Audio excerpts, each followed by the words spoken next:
अस्सलाम वालेकुम। क्या लोग कदर नहीं करते आपकी?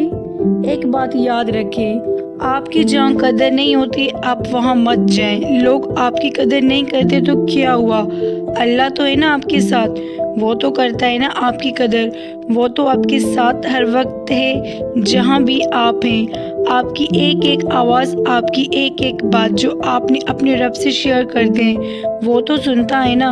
लोगों का क्या है, वो कब किसी से सगे हुए हैं? नो। जिसको जहाँ फ़ायदा नज़र आता है वो वहाँ जाकर अपनी ज़िंदगी को गुजारने लग जाता है। बात वही है कि ये दुनिया है जो है ना फ़ानी है। वक्त आने पर तो जान से प्यारे लोग भी हमें नहीं पहचान पाते। बस यही कहूँगी कि छोड़ दें लोगों से शिकवे करना, उनसे उम्मीदें लगाना, उनसे वक्त की भीख मांगना। और राइट फ्रेंड्स, अगर ये मेरी वीडियो आपको थोड़ी भी अच्छी लगी है तो काइंडली आपने मेरे चैनल को लाइक करना है, शेयर करना है, सब्सक्राइब करना है। अल्लाह हाफिज़, बाय बाय।